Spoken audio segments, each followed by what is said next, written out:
নমস্কার। অনেক দিন পর আবার এসেছি আমরা এই বিভিন্ন রকম গীতার আলোচনা নিয়ে। সময় পাওয়া হয় না, বিভিন্ন রকম কাজে ব্যস্ত ছিলাম এবং সেই জন্যে এই এই বিষয়টা নিয়ে আমি বাদ চলে গেছিলাম। আচ্ছা, এই গীতায় ভগবান বলছেন সাংখ্যযোগে যে অর্জুন তো বলল যুদ্ধ করব না, যুদ্ধ করে কী লাভ, নিজেদের লোককে নিজে মেরে কী লাভ, সে অনেক কথা বললেন। এই সাংখ্যযোগ নিয়ে আমরা বলছি। এই সাংখ্যযোগে সঞ্জয় প্রথমে কী বলছেন? তং তথা বিষয়াবৃষ্ট সুপূর্ণাকুলৈকানাম বিসন্দমিদং বাক্যমুজাচ মধুসূদনম। বলছেন মধুসূদন সেই কৃপাবিষ্ট অশ্রুলোচনপূর্ণ বিষয় এবং বিষণ্ণ অর্জুনকে দেখে বললেন, তুমি কেন এরম করছো, কেন যুদ্ধ করছো না কেন? কুতস্তাকস্মলমিদং বিষম সমপস্থিতম অনার্যস্য স্বর্গকীর্তি অর্জুমম ক্লৈবং মস্ম গাম পার্থ তৎপুদ্যতে ক্ষুদ্রং হৃদয় দুর্বলং তৎপৃষ্ঠ পরান্তপ। এই আমরা এই প্রত্যেকের জন্যে আমরা বিভিন্নভাবে চিন্তা করে থাকি, কে কোথায় যাব, কি করব, কি খাবো, এ কেন বড় হলো না, তার জন্য কি করবে, কত কি করা উচিত। যার যা হবার ভগবান আগে থেকেই সব ঠিকঠাক করে রেখেছেন। বলছেন কথং ভীষ্মহং সংখ্যে দ্রোণাচ্চ মধুসূদনম ইষবি প্রচিজস্বামী পূজা হি বাড়ি সুদনম গিরহন্তাহি মহল ভবন শ্রেয়ভুক্তাং ভক্ষপীয় লোকে হঠাৎ কামস্তু গুরু নিভয় ভঞ্জিয় ভগান রুধির প্রদিগ্ধান। কে গুরু, কে লঘু, কে ভালো আর কে খারাপ, এই বিচার করার আমরা কি? আমরা যে কর্ম করতে এসেছি সে কর্মক্ষেত্রের সামনে যা থাকবে সেই দিকে নজর না দিয়ে আমার কর্মর বস্তুটা কি সেই দিকে নজর দেওয়া উচিত।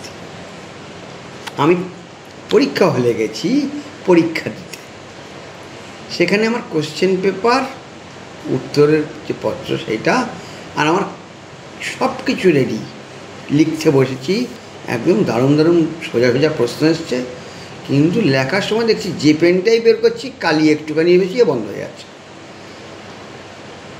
এবার অন্যের কাছ থেকে পেন চেয়ে নেব, সে কি দেবে কি দেবে না। তাই আমার যেটা দরকার, যুদ্ধক্ষেত্রে যেই যুদ্ধক্ষেত্রে যাব তার অস্ত্রটা নিজের দিক থাকা উচিত। তাই সবসময় বেরোনোর আগে নিজের যেমন সমস্ত জিনিসপত্র যা আছে দেখে নেওয়া উচিত।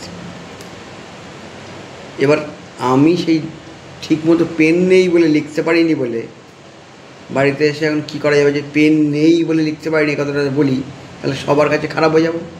আমি এটা বুঝতেই পারলাম না, স্যার কী পড়িয়েছেন কিছুই বুঝতে পারলাম না, এই কথা বলে দিলাম, গুরুর ওপর দোষ চাপিয়ে দিলাম। তাই যে কোনো কাজ করার আগে, যে কোনো কাজে যাওয়ার আগে সবসময় মনে রাখতে হবে সেই কাজের অস্ত্রটা কী আছে আমার কাছে, যে অস্ত্র সঠিক আছে কি না। এই আজকে যে আমরা ভারত পাকিস্তান নিয়ে বিশাল ব্যাপার নিয়ে হচ্ছে চারিদিকে, এই যুদ্ধক্ষেত্রের বিভিন্ন রকম অস্ত্রগুলো দেখা যাচ্ছে চারিদিকে, যে অস্ত্রগুলো আগে আমরা কোনোদিন দেখিনি সেসব অস্ত্রও দেখছি আমরা এখন চোখের সামনে বিভিন্ন টিভির পর্দায়। তো সেইগুলো ঠিক আছে কিনা তো ঝালিয়ে দেখতে হয় একটু, এইগুলো সবসময় ঠিক আছে কিনা, কবে বানিয়ে রেখেছি, আজ থেকে 25 বছর 20 বছর আগে সব বানানো অস্ত্র, সেটা আর ঠিক নেই। সেগুলো ঠিক আছে কি না, ঠিকমতো চলছে কি না, সেগুলো তো দেখা উচিত। সেই জন্য সবসময় যে কোনো কাজ করার আগে নিজের দিকটা, নিজের সেফ সাইডটা আগে দেখে নিতে হয়, নিজে ঠিকমতো সব কাজ করছি কি না। শারীরিক মানসিক দৌর্বল্য আদৌ নেই, শুধু অন্যায় অধর্মকর বলে যুদ্ধক্ষেত্রে সবসময় প্রস্তুত হয়। সবসময় মনকে আগে দৃঢ় করতে হয় যে কোনো কাজ করার আগে, আমি পারবই, কারণ ভগবান শ্রীকৃষ্ণ আমার সঙ্গে আছেন। অর্জুন যদি এটা মনে করেন যে আমি পারবই, শ্রীকৃষ্ণ তো আমার সঙ্গে রয়েছেন, মানে আমি কোনো বিপদ নেই।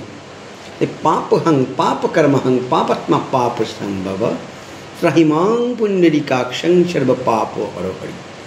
রাখে হরি মারে কে, আর মারে হরি রাখে কে। এই কথাটা যদি মনের মধ্যে রাখা যায় তাহলে অবশ্যই যে কোনো কাজ আমরা করতে পারবো। সেখানে আমাদের কেউ কখনো আটকাতে পারবে না। বলছেন শ্রীকৃষ্ণ স্বয়ং ভগবান, তিনি ত্রিকলাজ্ঞ। কুরুক্ষেত্রের যুদ্ধের পরিণাম তিনি পূর্ব থেকেই জানতেন। নিজ কর্ম অনুসারে যাদের মৃত্যুকাল উপস্থিত তারাই ওই যুদ্ধক্ষেত্রে সমবেত হয়েছিলেন।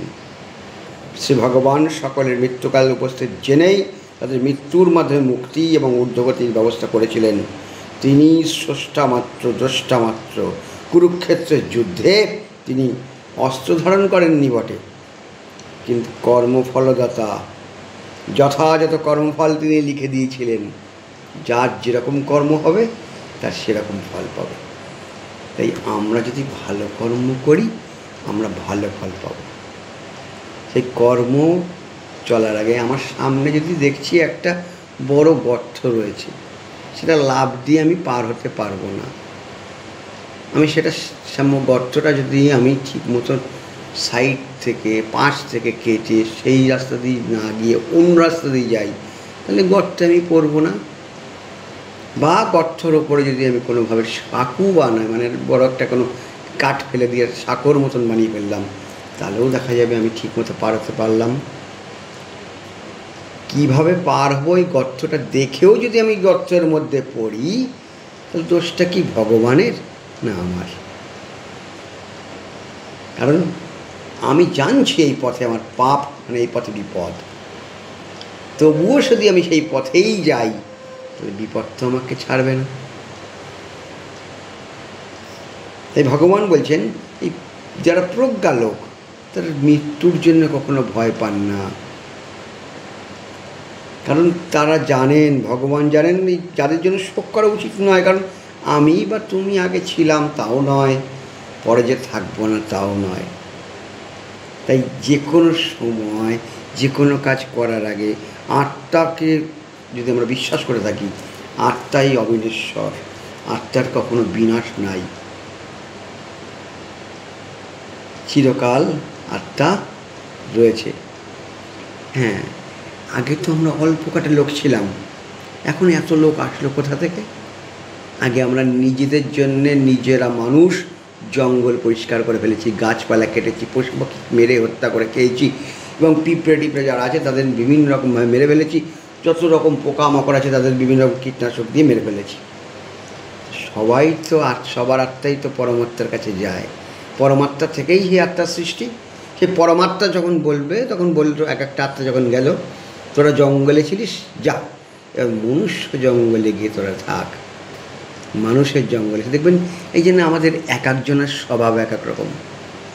কেউ আমরা দেখছি যে এই স্বভাবের মধ্যে কখনো কেউ পিঁপড়ের মতন কুটকুট করে কাউকে কামড়াচ্ছি, কেউ হয়তো সারবের মতন ঘেউ ঘেউ করছি, কেউ হয়তো পাখির মতন শীষ দিয়ে গান গাচ্ছে আপন মনে। এক একজন এক এক রকম, কেউ আবার সাপের মতন ফোঁস করছি। এক একজনের স্বভাব এক এক রকম। এই ভগবানের কথা মনে করেন যে পঞ্চইন জ্ঞানেন্দ্রিয়, সত্য, চক্ষু, কর্ণ, নাসিকা, জিহ্বা, ত্বক আর স্পর্শ, এই পঞ্চ ইন্দ্রিয়ের শব্দ, স্পর্শ, রূপ, রস, গন্ধ, এই পঞ্চ বিষয়, এই সংস্পর্শেই আমরা মানুষ সবসময় চলে থাকি। আত্মা অবিনাশী, আমরা আত্মাস্বরূপ। মৃত্যু শব্দের অর্থ দেহের নাশ, আর আত্মার জন্ম মরণহীন। আত্মার পক্ষে জন্ম শব্দের অর্থ দেহ গ্রহণ করা, আর মৃত্যু শব্দের অর্থ দেহ ত্যাগ করা। এই দেহান্তর প্রাপ্তি হচ্ছে মুক্তি। ভগবানের কাছে নাম গান করতে করতে যদি সারাক্ষণ থাকি, ভগবান আমাদের অবশ্যই কাছে নেবেন। এই ভগবানের নাম গান করা উচিত। সবসময় ভগবানের নাম গান করলে কীরকম করব? যে কাজই করি না কেন আমি ভগবানের জন্যেই করছি, আমি তার কাজ করছি, এই কথা মনে করলে সবসময় ভগবানের কাজই করা হয়। ওং বিষ্ণু, ওং বিষ্ণু, ওং বিষ্ণু বলে আমরা শুরু করি জীবনের যে কোনো মন্ত্র।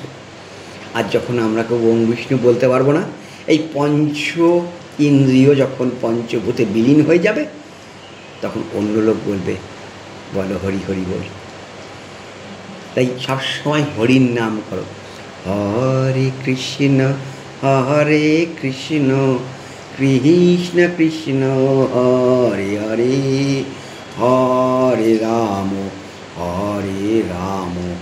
রাম রাম হরে হরে।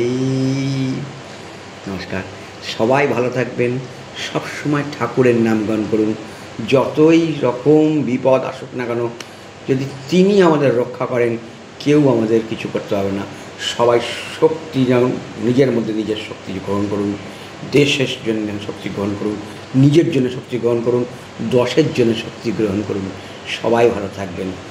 জয় জয় শ্রীকৃষ্ণায় নমঃ, গোবিন্দায় নমঃ।